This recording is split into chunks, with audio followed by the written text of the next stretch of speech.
I'm Alex Michaels, and this week the issue is a different approach from Democrats on crime and homelessness. With us, San Jose Mayor Matt Mahan, the first high-profile Democrat to support Prop 36. Also with us, conservative commentator Michael Knowles of the Daily Wire on why Trump won and why he thinks Newsom may be the Democrats' answer. Then, the issue is my cause, my cleats, the moving way the Rams running backs are spreading ALS awareness. The issue is starts right now. Broadcasting across California, you're watching The Issue Is. And welcome to The Issue Is. I'm Alex Michaels, and with us is the mayor of San Jose, Matt Mahan, to talk about a potential new way forward for Democrats. Mahan was the first Democratic mayor in California to support Prop 36, the effort to reform Prop 47, with tougher penalties for some thefts and drug use. Got almost 70% of the vote, despite most Democratic leaders, including Governor Newsom, opposing it. On a similar note this week, independent Nathan Hochman was sworn in as L.A. County District Attorney by Arnold Schwarzenegger after defeating the co-author of Prop 47, George Gascon, by around 20 points. So is there a realignment now happening in our politics? Mayor Mahan, welcome back to The Issue Is. Good to see you. Thanks for having me back. I appreciate it. What is going on right now, and what is the lesson from Prop 36? Well, there's a big gap between where ordinary Californians are and the political establishment in Sacramento. You saw that with 36. Make no mistake, that was a voter revolt. Voters kept telling us they were worried about crime. Sacramento kept saying there's no problem here. They were not serious about it, and voters have voted for change. I'm worried they haven't gotten the message yet. I haven't heard a word about implementation. We need to expand treatment beds and get people the care that they need and have consequences for repeat crime. Similarly, on energy costs, we've got the governor in the Central Valley saying, I hear you, and yet we're passing policies that are going to raise gas prices 65 cents next year. We want EV adoption, but we're talking about excluding the leading EV maker, which actually makes its cars here in the state of California. So it feels overtly political. So I'm worried that the party isn't getting the message. We need less performative politics and more focus on government performance. And the first reaction to Trump's victory from the governor of the state, Governor Newsom, was to call a special session. They've talked about it as a Trump-proofing of California. You think that's a wise use of time? Well, I think that the best resistance, if you want to call it that, is to make California work. Prove that what we're doing here is a model for the country going forward. That's where we've been. For the last 50 years, we were the state that led the way. We innovated, we solved problems, we were the trendsetter, and now we're reacting. And sure, there will be things we can work with the Trump administration on. There may be places we have to push back, and there may be some legal battles, but the emphasis should be making our state the most economically vibrant and competitive, having the best public schools, getting everybody housed, controlling cost of living for working families. If we do that, I don't think we have to worry too much about what Trump does. And I think we will continue to lead the nation forward. But unfortunately, people aren't looking to us for leadership anymore, and that's a problem. Sounds like what you're saying is that you think the governor is focused on the wrong things. I think the Democratic Party in our state needs to get back to basics, listen to ordinary people about the issues that affect their daily lives, be honest that the policies and programs we have in place are not always delivering the outcomes we need. It's why I was an early backer of Prop 36. Mm-hmm. A huge issue in this state is homelessness. We talk about all these homelessness solutions, and then the problem keeps getting worse. Well, actually, in San Jose, over the last 2 years, we've reduced the number of people living outside by about 15%. And the way we've done it is by converting motels, and that's a place where I give the governor credit. The Home Key Project has helped fund that work. We've stood up modular units and interim housing solutions. We've added safe parking, and now we're looking at a safe sleeping site. We're creating basic, dignified, managed environments with security, sanitation, and supportive services. And when they're available, we are banning camping and requiring that people use them. That's the formula. If we want to end unsheltered homelessness, you've got to have places for people to go and hold people accountable for using them. Another big issue, especially in San Jose, the heart of Silicon Valley, is artificial intelligence and this question of how does it impact our lives? How do we regulate it? You held a big conference this week with people coming from around the country to you to talk about this. What did you learn? Well, yeah, it was great. We had our first Gov AI Coalition Summit. We had 200 public agencies come together in San Jose to share best practices. Look, AI concerns some people, and we need to take seriously the risks around data security and privacy. And so we have to get that right. And we have frameworks for being able to do that. But I think there's tremendous potential for new AI-powered tools to improve productivity in government. We can speed up permitting. In San Jose, we're actually optimizing bus routes. We can reduce the time that buses spend at red lights by 50%. We're proactively identifying potholes and filling them before they create damage to somebody's vehicle and make them pay for it. We're identifying when streetlights go out, when there's graffiti. We are proactively delivering services faster and more efficiently by using better tools. And that's, again, that's how California should lead. We should lean into creativity and innovation to make government better.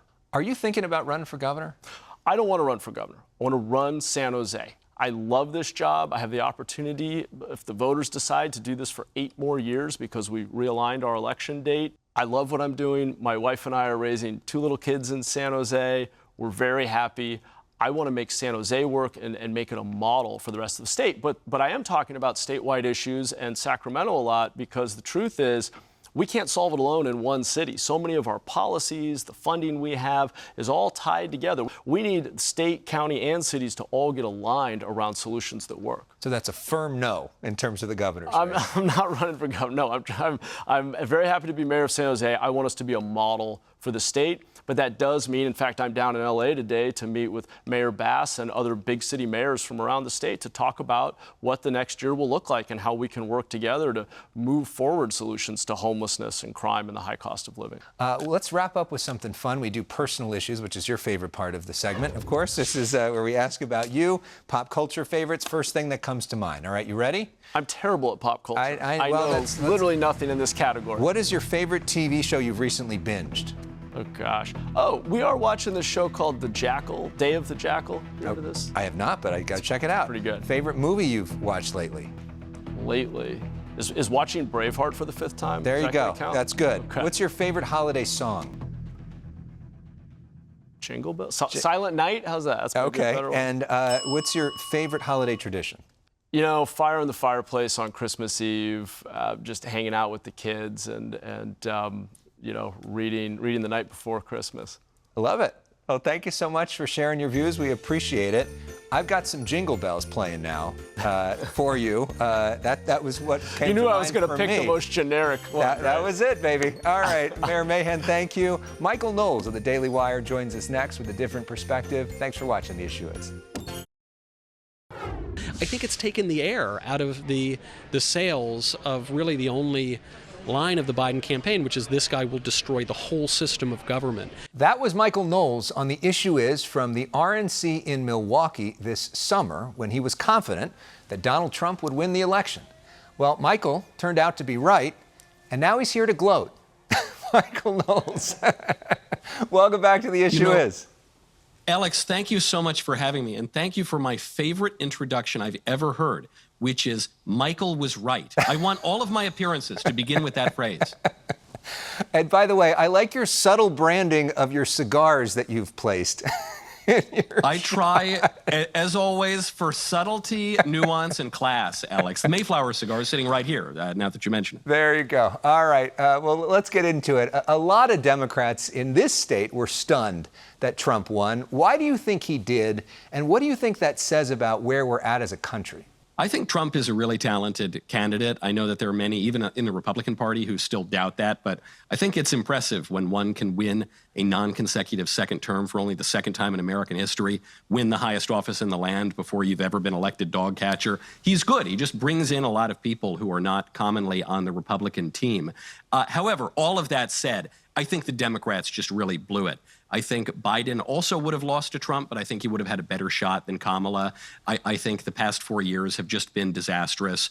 I think on meat and potatoes, kind of kitchen table topics, the Democrats lost Americans. The inflation was just too bad. The immigration crisis had just gotten a little bit too bad. Foreign policy had spun out of control. And then on the more ideological or social issues, I think Democrats had lost the common sense. You really think that Joe Biden in his 80s, the Joe Biden we saw on that debate stage, would do better than Kamala Harris? Yes, Kamala's a really bad candidate. She's great behind the scenes. She works the levers of power very well. Obviously, she's had a pretty impressive political career. But people underestimate Joe Biden. I know he's got dementia. I know he's obviously in decline. Even if he had been firing on all cylinders, I think his record was just too bad probably to get reelected. But he's good at politics. This is a guy who managed to get himself elected to the Senate before he was constitutionally eligible to do it. He spent half a century in politics, got himself up to VP, was able to get elected president even after he was a cadaver by all accounts. So he's got a real talent in retail politics. Kamala just doesn't have that. She's just not likable. And so it was a mistake. Probably Democrats would have done a lot better with someone like Gretchen Whitmer, would have done a lot better with someone like Gavin Newsom. But I think some of those other Democrats thought, you know what, let's send up Kamala to be the lamb to the slaughter, and we're going to keep our powder dry for 2028. Of course, Kamala Harris was very successful in California politics, winning a lot of statewide elections here.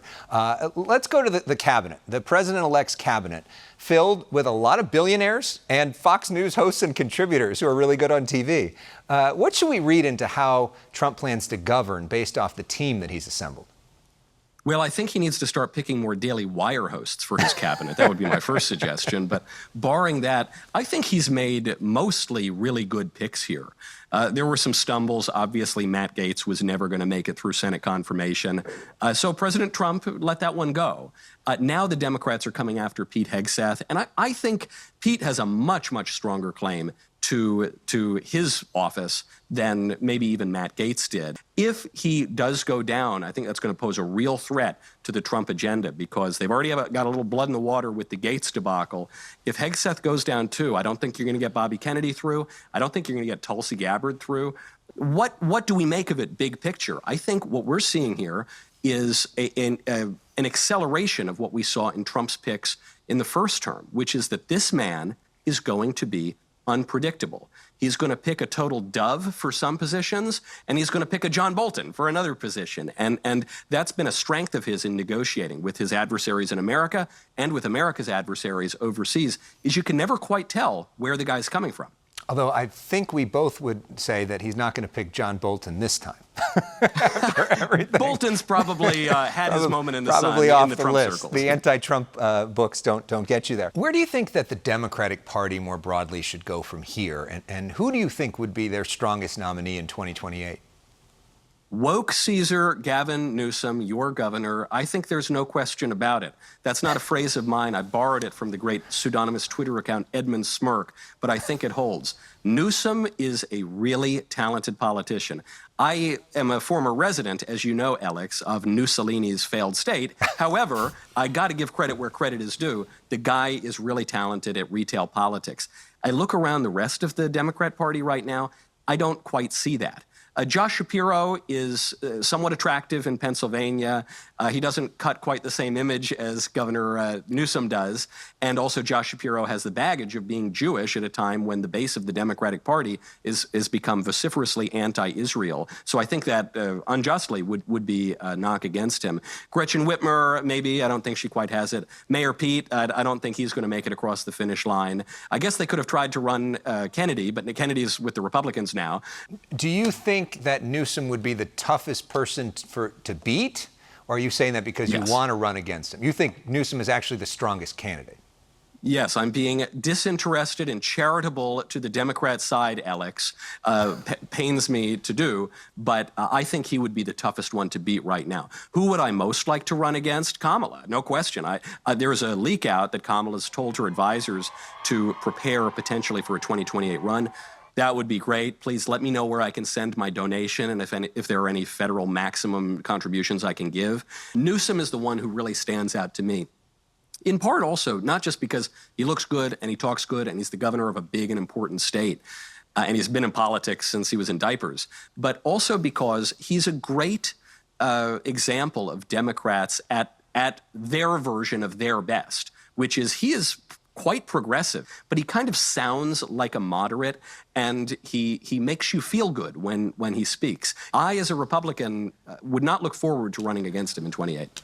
Well, I was not expecting this to turn into the Michael Knowles endorses Gavin Newsom's campaign. So this, we just gave... Hopefully I can damage him by doing that. Okay. We want to play personal issues with you to wrap things up, to get to know you a little bit better and have some fun. These are rapid fire things. First thing that comes to mind to get to know you. So here we go, Michael. What is the favorite TV show you've recently binged? I haven't binged a TV show in years. The last one that I got into was Dark Matter. I made it 3 episodes. Favorite movie No you've good. watched lately? Me, Myself, and Irene. Probably for the dozenth time. Okay. Favorite holiday song? Favorite holiday song? Oh, well, I'll have to say, Alex, despite what appears to be a Christmas tree, it is Advent. It's not Christmas. O come, Emmanuel. Ask me again on the 25th. I'll give you a different answer. And what's your favorite holiday tradition? I love Christmas Eve. And in Christmas, there were wonderful things on Christmas Eve, midnight mass, and all this, but I have a personal one, which is that with my stepbrother, going back 15 years now, we play the Frasier drinking game in the evening. And we sit and we watch reruns of Frasier. One person is Team Frasier, one is Team Niles, and every time your character does or says anything pretentious, you have to drink, which means that you are speaking in cursive within about 5 minutes. Wow, there's a tradition. All right, Michael, thank you so much. Great to see you. And in the holiday spirit, we go to break with some music, Joy to the World. Up next, an inspiring story of how the LA Rams are using their cleats to send a powerful message. When you watch the Rams play this weekend, pay special attention to their feet. Ooh, that's sweet, I ain't gonna lie. When Rams running back Kyren Williams, Ronnie Rivers, and Blake Corum suit up on Sunday, they'll be wearing cleats featuring the Axe ALS Foundation logo. So much is I feel like I'm get the power from this shoe just holding it because this is not a regular cleat anymore. This is greater than football. Football is my passion, but giving back is my purpose. They're all part of the NFL's My Cause, My Cleats initiative, allowing players to highlight nonprofits of their choice.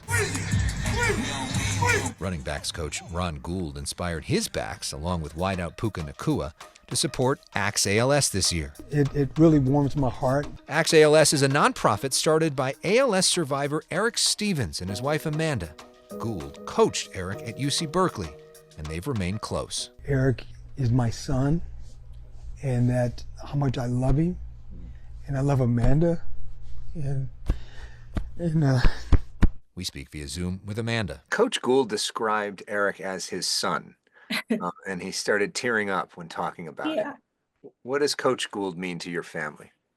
Oh, man. Whew. It's been over 10 years since Coach Gould was Eric's coach. And the fact that he still is so involved in Eric's life just really goes to show the type of person that he is. Coach G first recruited Eric to UC Berkeley, where he'd meet Amanda, a soccer player there. He'd go on to play briefly for the St. Louis Rams before starting a career as a firefighter in Southern California. Eric popped the question to Amanda in 2018. Right after they got married in 2019, Eric was diagnosed with ALS at just 29 years old. when Eric told me that he had it, I broke down and I cried.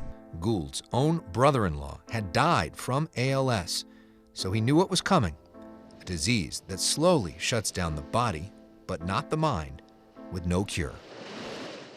We're trying to change it from terminal to treatable. Axe ALS, with the axes in the logo, is inspired by Eric's background as a firefighter. You guys ready to raise some money for this family? They help fund ALS research and awareness. Right when he got diagnosed, he said, what about the people who don't have the support system that I have, and what can we do for them? Coach G is part of that support system, checking in with Eric and his kids every week to say, I love you. I'm going to spend the rest of my life trying to help him and ALS to bring that awareness. Coach G's current running backs hear him talk about Eric all the time and wanted to chip in by wearing these cleats. Yeah, we were all in.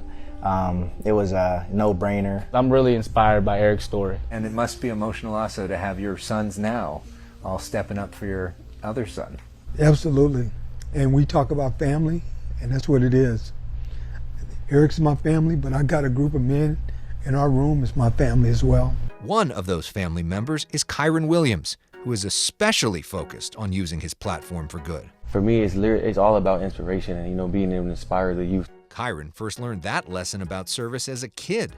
That's a young Kyron with Steven Jackson, who was then the Rams running back and nominee for Walter Payton Man of the Year. Everybody welcome Steven Jackson.